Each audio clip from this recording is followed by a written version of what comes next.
معزز علماء کرام، بزرگوں اور دوستوں اور عزیز بچوں، الحمدللہ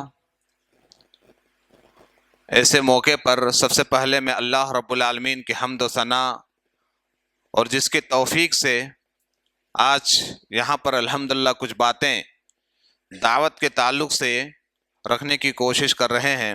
اللہ رب العالمین سے دعا ہے کہ اللہ رب العالمین ہم سب کو یہاں پر بیٹھنا اور جو لوگ اس میں محنتیں کیے ہیں اللہ رب العالمین تو اسے قبول فرمائے، آمین۔ ٹاپک ہے داعی کے اوصاف۔ دعوت کے تعلق سے انشاءاللہ کچھ باتیں آپ کے درمیان اور خاص طور پر ایک داعی کے اندر کون سے ایسے صفات ہونی چاہیے جو ایک داعی کے اندر موجود ہو اور اس کے بنا پر وہ دعوت کے کام انجام دے۔ میرے بھائیوں، دعوت جو یہ کام ہے یہ انبیائی مشن ہے۔ انبیاء علیہ الصلاۃ والسلام کے دعوت کا کام توحید کی طرف لوگوں کو بلانا، ایک اللہ کی طرف بلانا اور شرک سے روکنا، یہ تمام انبیاء علیہ الصلاۃ والسلام کی یہ واحد دعوت تھی۔ الحمدللہ تمام انبیاء علیہ الصلاۃ والسلام نے اس دعوت کو بحسن خوبی انجام دیے۔ اس کے بعد آخری نبی جناب احمد مصطفیٰ محمد رسول اللہ صلی اللہ علیہ وسلم کی ذمہ داری، اب اس کے بعد کوئی نبی نہیں آنے والے، یہ ہم سب کی ذمہ داری ہے کہ دعوت کے کام کو ہم انجام دیں۔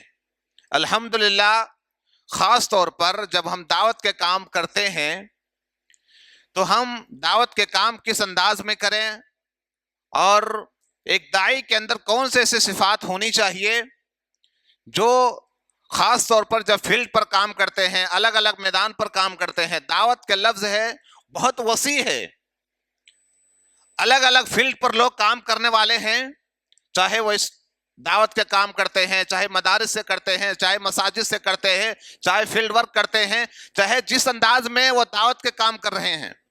میرے بھائیوں، ایک داعی کے اندر سب سے پہلی چیز جو ہونی چاہیے وہ ہے اخلاص۔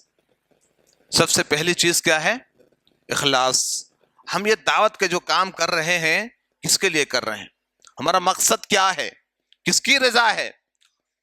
میرے بھائیو، آج کے جب زمانہ ہے لوگ شہرت کی طرف چلے جاتے ہیں۔ ہمارا مین مقصد کیا ہے؟ ہم کو کس کو دکھانا ہے؟ یہ دعوت کا جو کام ہے اخلاص کے ساتھ صرف اللہ رب العالمین کی رضا کے لیے کرنا ہے۔ اخلاص بہت ہی ضروری ہے، اس لیے کہ صحیح بخاری کی پہلی حدیث ہے انما الاعمال بالنیات، نیتوں پر جو ہم سب کا جو یہ ذمہ داری ہے میرے بھائیوں کہ ہمارے اخلاص خالص اللہ رب العالمین کے لیے کرنی چاہیے۔ جتنی بھی عبادتیں کرتے ہیں انہی میں سے دعوت کے کام بھی، اس لیے کہ دعوت کے جب آپ کام کرنے چاہتے ہیں تو الگ الگ طریقے کے لوگ آپ کے پاس آئیں گے اور آپ کو بھی کبھی ایسا وسوسہ شیطان ڈالے گا کہ آپ کو بھی لگے گا کہ مطلب چلو ہم کچھ اور بھی کر لیتے ہیں، اور سوشل میڈیا کا زمانہ ہے۔ آپ کو یہ جو کام کرنا خالص صرف اللہ رب العالمین کے لیے، صرف اللہ رب العالمین کی رضا کے لیے اخلاص کے ساتھ انشاءاللہ جب آپ کام کریں گے تو اللہ رب العالمین آپ کو دنیا میں بھی اس کا ایک سکون نصیب کرے گا اور آخرت میں اس کا جو اجر ہے وہ تو ہے ہی ہے۔ تو یہ پہلی چیز ہے کہ ایک داعی کے اندر اخلاص ہونی چاہیے۔ حالانکہ ایک داعی کے اندر تقریباً 25 سے زیادہ الحمدللہ اس کے میں نے وہ بتایا تھا، لکھا تھا کہ الگ الگ اس کے اوصاف ہونی چاہیے، اور اوصاف ہے خود اللہ کے نبی صلی اللہ علیہ وسلم کو، سیرت کو ہم کو بار بار جو دعوت کے کام کرنے چاہتے ہیں نا، اللہ کے نبی صلی اللہ علیہ وسلم کا سیرت کو بار بار پڑھے، تب آپ کو پتہ چلے گا کہ اللہ کے نبی صلی اللہ علیہ وسلم نے کن کن مراحل پر کب کس انداز میں دعوت کے انجام دیے ہیں۔ آپ کو ہر ایک صفات وہاں پر آپ کو مل جائیں گے، کب صبر کرنا ہے، کب حکمت سے کام کرنی ہے، کون سے باتیں کب کرنی ہے، کہاں کہنی ہے، کتنی کہنی ہے، یہ سب آپ کو جب سیرت پڑھیں گے تو انشاءاللہ آپ کو وہاں پر پتہ چل جائے گا، اور جب فیلڈ پر آپ کام کریں گے تو وہاں سے بھی تجربہ ہوگا۔ تو میرے بھائیوں، یہ خاص طور پر ایک بات یہ بتا دوں کہ دعوت کا جو کام ہے نا ایک دن کا نہیں ہے، ایک دن کا کام نہیں ہے۔ آج ہم یہاں تقریر سن رہے ہیں، پتہ چلا کہ ہمارے اندر جوش آ گئی اور ہم کام شروع کر دیتے ہیں، پتہ چلا دھیرے دھیرے پھر ہم اس کو کم کر دیتے ہیں. نہیں، دعوت یہ لگاتار، تھوڑا ہی کریں لیکن لگاتار. حالات کیسے بھی ہو، آپ کا ایک جو ٹارگٹ ہے کہ ہم کو یہ کام کرنا ہے تو لگاتار کرنا ہے. اللہ کے نبی صلی اللہ علیہ وسلم کو پڑھ لیجئے پوری سیرت کے. ایسا نہیں کہ اب ہم نے ان کو ایک بار دیا، 2 بار. آج ہم نے کسی کو دعوت دیتے، چلو بھائی نماز کے لیے، چلو بھائی آپ اللہ کے دعوت، ایک توحید کی طرف دعوت دی. شرک سے ہم نے ان کو منع کیا، ایک بار منع کرتے، ارے وہ برا مان جائے گا، چھوڑ دیجئے، وہ دیکھیں ہم ان کا کام جانے. ایک بار منع کر دی، اس کے بعد ہم چھوڑ دیتے ہیں. نہیں، آپ کو حکمت کے ساتھ آپ کو بار بار جانے کی ضرورت ہے. اللہ کے نبی صلی اللہ علیہ وسلم، بہت سارے واقعات ہیں، بہت ساری حدیثیں ہیں. ایک حدیث بیان کرتا ہوں کہ اللہ کے نبی صلی اللہ علیہ وسلم کی ایک، آپ کی جو خدمت کرتا ہے، ایک یہودی کا بچہ بھی اللہ کے نبی صلی اللہ علیہ وسلم کی خدمت کرتا ہے، تو وہ بیمار پڑ جاتا ہے. اللہ کے نبی صلی اللہ علیہ وسلم ان کو دیکھنے کے لیے اس بچے کو چلے جاتے ہیں. ایک چھوٹا سا بچہ، یہودی کا بچہ ہے. اچھا، اس سے یہ بھی پتہ چلتا ہے کہ اگر مسلمان تو چھوڑیے، غیر مسلم بھی اگر بیمار پڑ جائے تو ہم دیکھنے کے لیے، مطلب عیادت کرنے کے لیے، یہ بھی بہت بڑا ثواب کا کام ہے اگر ہم کسی مریض کو دیکھنے جاتے ہیں. تو اللہ کے نبی صلی اللہ علیہ وسلم وہاں پہنچتے ہیں، ان کے ماں باپ وہیں پر تھے. اللہ کے نبی صلی اللہ علیہ وسلم پہنچنے کے بعد دیکھتے ہیں کہ بچہ آخری لمحے میں ہے، دعوت دینا چاہتے ہیں. تو ان کے ابو جو ہیں کہتے ہیں اطیع ابو القاسم، یعنی ابو القاسم یعنی محمد صلی اللہ علیہ وسلم کی بات مان لیجئے. پھر الحمدللہ کلمہ وہ بچہ پڑھ لیتے ہیں. اللہ کے نبی صلی اللہ علیہ وسلم فرماتے ہیں الحمدللہ الذی انقذہ من النار. تمام تعریفیں اس اللہ رب العالمین کی جس نے اس بچے کو جہنم کی آگ سے بچا لیا. اللہ اکبر. اب اندازہ لگائیے، اللہ کے نبی صلی اللہ علیہ وسلم پہلے بھی دعوت دیے، لیکن ہو سکتا ہے آخری لمحہ ہے، ابھی اگر وہ کلمہ پڑھ لیتا ہے، ایک اللہ کے وحدانیت اقرار کر لیتا ہے، دل سے مان لیتا ہے، تو اللہ رب العالمین اس کو جہنم کی آگ سے بچا لے. یہ ہے مقصد. اچھا، ایک بات یہ بھی بتاؤں، ہر ایک دائی کے اندر یہ تڑپ ہونی چاہیے کہ ہم ان کے خیر خواہ ہیں. ہم ان کے خیر، جتنے بھی انبیاء علیہ الصلوۃ والسلام دنیا کے اندر آئے نا، تو ایک خیر خواہی کہ ہم ان کے خیر خواہ. ان کو ایسا نہ لگے کہ اگر ہم بتا دیں ہم جیت جائے اور ہار جائے، ایسا نہیں ہے. بلکہ ان کو بتائیں کہ اگر یہ صحیح راستہ ہے، اللہ نے ہم کو کیوں بھیجا ہے، کیا مقصد ہے. مقصد یہ ہے کہ اللہ نے ہم کو اس لیے بھیجا ہے کہ اللہ کے ساتھ کسی کو شریک نہ کریں. ایک اللہ ہی تنہا ہے جو سب کو بنانے والا ہے، تو عبادت کی بھی لائق وہی ہے. ہم ایک اللہ کی عبادت کریں. تو جب ہم بتائیں نا تو خیر خواہی ہونی چاہیے. بھائی دیکھیو نا، یہ صحیح راستہ ہے، یہ غلط راستہ ہے. اللہ نے آپ کو عقل دیا ہے، دنیا میں ہر چیز آپ دیکھتے ہیں، تو اللہ کو پہچانیے. اللہ نے اتنے سارے نشانیاں چھوڑ کر، اللہ رب العالمین نے کتنے نشانیاں ہیں، ان کو غور کرنے پر تو ان کو مجبور کریں. الحمدللہ جب وہ غور کریں گے تو آپ سمجھائیں گے خیر خواہی، اور ایسا لگے کہ مطلب آپ ان کے لیے بھلائی چاہتے ہیں. ایسا نہیں کہ اگر وہ، اچھا دوسری بات ہے کہ وقت کا خیال رکھنا، ان کے مزاج کیسے ہیں، کب کس وقت بات کہنی ہے، ایک دائی کے اندر بہت ہی ضروری ہے. اگر ایک بات جو ادب کے ساتھ کہیں نا، پتہ چلا کہ اگر کسی، اللہ کے نبی صلی اللہ علیہ وسلم، دیکھیے اگر ایک امام سے بھی غلطی ہو جائے نا، اللہ کے نبی صلی اللہ علیہ وسلم فرماتے ہیں سب کے سامنے ان کو مت ٹوکو، ان کو اکیلے میں جا کر کے ان کو سمجھائے. آج اگر کسی کو اصلاح کرنے جاتے ہیں نا، تو آپ کیا کر دیتے، سب کے سامنے ان کی برائیاں بیان کرنا شروع کر دیں. واقعی ان سے غلطی ہے نا، تو خیر خواہ آپ چاہتے ہیں کہ وہ سدھر جائے، تو آپ ان کو تنہائی میں سمجھا. اگر یہ صحیح کر لیتے تو یہ اچھا تھا، یہ صحیح نہیں ہے. حکمت کے ساتھ سمجھائیے، نرمی کے ساتھ. ایک دائی کے اندر ایک نرمی ہونی چاہیے، نرمی کے ساتھ آپ ان کو سمجھائیے، انشاءاللہ آپ کی بات کو مانے گا اور سمجھے گا. جیسے اگزامپل، آپ کسی کو نماز کے لیے اگر نرمی سے بلاتے ہیں کہ بھائی اگر نماز پڑھیں گے، آپ کے اوپر نماز فرض ہے، تو ان کو آپ نرمی سے سمجھائیں گے تو آپ کی بات مان لیں گے. لیکن وہی آپ ایک الگ انداز میں دعوت دیتے ہیں، تکبر کے انداز میں، یا تو ان کو الگ انداز میں سختی کے ساتھ، تو وہ آپ کو آنے کے بجائے وہ دور چلے جاتے ہیں. تو ایک دائی کے اندر بہت ہی نہایت ہی نرم مزاج ہونی چاہیے. دوسری بات یہ ہے کہ ایک دائی کے اندر ہمیشہ صبر کبھی بھی نہیں چھوڑنا چاہیے. میرے بھائیو، دعوت کے کام، ویسے تو صبر ہر موقع پر کرنا چاہیے، لیکن دعوت کے کام کے لیے خاص طور پر ایک دائی کے اندر ہمیشہ صبر سے کام لینا چاہیے. اگر آپ کے اندر صبر نہیں ہے نا، تو یہ کام کرنا بڑا مشکل ہو جائے گا. آپ کو ہر طرح کی پریشانیاں آئیں گی، کبھی اپنوں سے بھی آئیں گے، دوسروں سے بھی آئیں گے، الگ الگ طریقے کے بھی آئیں گے.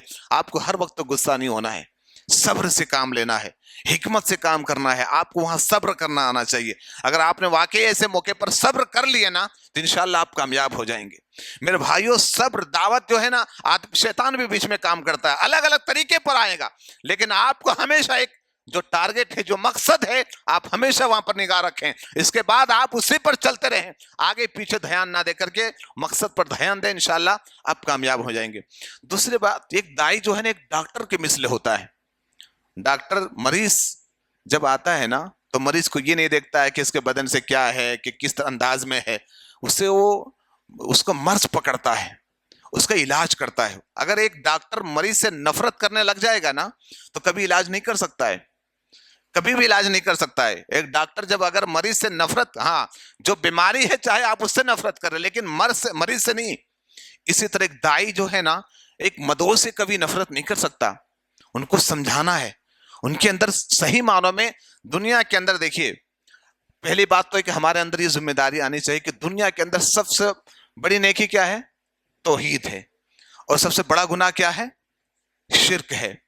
کیا آج دنیا میں شرک ہو رہا ہے کہ نہیں ہو رہا ہے؟ ہو رہا ہے. جب ہو رہا ہے تو ایک آدمی کے اندر یہ تڑپ ہونی چاہیے کہ اس برائی کو ہم کیسے ختم کریں. اللہ کے نبی صلی اللہ علیہ وسلم اتنے فکر رہتے تھے اپنی امت کے لیے میرے بھائیوں, کہ دین میں دعوت دیتے تھے, رات میں ان کے لیے دعائیں کرتے تھے, ان کے لیے دعائیں کرتے تھے, اتنے طلب رکھتے تھے. اگر میرے بھائیو شرک اتنا خطرناک گناہ ہے کہ ایک آدمی اگر شرک کے حالت میں مر گیا تو ہمیشہ ہمیں جہنم میں جائے گا. تو شرک سے بچانا ایک دائی کے لیے ہمیشہ یہ رہنی چاہیے کہ ہم کسی طرح ہم ان کو توحید کی طرف دعوت دے دیں, اور اگر وہ مان لے تو ایک دائی ہمیشہ نگاہ رہنی چاہیے کہ کسی طرح ہم ان کو توحید سے روک سکیں اور توحید کو سمجھا سکیں, اور شرک جو ہے نا شرک سے اس کو ہم باز آ جائیں, ہم روک سکیں. آج ہوتا کیا ہے نا میرے بھائیوں, دیکھیے ہمارا جو مین مقصد ہے, ایک ہے مقصد اور ایک ہے ضرورت. مقصد اور ایک ضرورت, ہمیشہ ایک دائی کو ہمیشہ مقصد پر دھیان دینا چاہیے. ضرورت دیکھیے, میں ایک بات بتاؤں کہ کھانا, کپڑا, رہنا سہنا یہ سب کیا ہے؟ ایک انسان کو زندگی گزارنے کے لیے ضرورت ہے. زندگی گزارنے کے لیے کھانا بھی چاہیے, کپڑا بھی چاہیے, گھر بھی چاہیے, اناج بھی چاہیے, تمام چیزیں زندگی گزارنے کے لیے چاہیے ان کو, لیکن یہ مقصد نہیں ہے. آج ہم لوگ نا دیکھیے مقصد پر اگر ہم سوشل ورک, دیکھیے ہم لوگ بھی کرتے ہیں سوشل ورک کر کے, ایسا نہیں ہے کہ وہ حرام ہے, بہت اچھا کام ہے. اللہ کے نبی صلی اللہ علیہ وسلم کو بہت ابھارا ہے. جو کھانا کھلاتا ہے اللہ رب العالمین قیامت کے دن ان کو مطلب وہ ان کا اجر دے گا, ان کو کھانا کھلا. اسی طرح اگر کسی کو کپڑا پہناتا ہے تو اللہ تبارک و تعالیٰ قیامت کے دن ان کو کپڑا پہنا. اس طرح کی بہت سارے حدیثیں ہیں کہ میرے بھائی یہ بہت سارے, لیکن ہم کو جو ہے نا دنیا میں کھانا کھلانا, کپڑا پہننا, ایک بار ہم اس کو دے سکتے ہیں, لیکن ایک بار اگر ہم نے اس کو توحید کی دعوت دے دی, اللہ کو پہچان لیا, تو یہ سب سے بڑی کامیابی ہے. سب سے بڑی کامیابی ہے کہ جہنم کی آگ سے کیسے بچایا جائے, جہنم کی آگ سے کیسے بچایا جائے, اس کے لیے ہمیشہ ایک دائی کو نگاہ رہنی چاہیے. ضرورت پر میرے بھائیوں کام کرنی چاہیے, لیکن مقصد جو ہے نا وما خلقت الجن والانس الا لیعبدون. اللہ رب العالمین نے کہا کہ ہم سب انس اور جن کو پیدا کرنے کا مقصد صرف ایک اللہ کی عبادت ہے. کبھی بھی اس کو نہیں بھولنا چاہیے. ہم سب کو اس خاص طور پر اس پر دھیان دینا چاہیے, اور دعوت کے طور پر جہاں پر بھی رہیں ایک آدمی کو ہمیشہ اس چیز کو خیال رکھنا چاہیے کہ ہم جو کام کر رہے ہیں میرے بھائیوں, تھوڑا کریں, لگاتار کریں, صبر کے ساتھ کریں, تسلسل کے ساتھ کریں. اسی طرح ہم کو مدعو کا خاص خیال کرتے ہوئے ان کو دعوت دینے کی کوشش کریں, صبر کے ساتھ کریں. اور ایک کام اپنے, بہت ساری باتیں ہیں, اپنے آخری بات کر کے اپنی بات کو ختم کرتا ہوں کہ جو ہے نا ہمارا جو مقصد ہے نا اور ہمارے ٹارگٹ جو ہے نا, ہم اس کو منظم کریں, ہم اس کو پہلے سے پلاننگ کریں.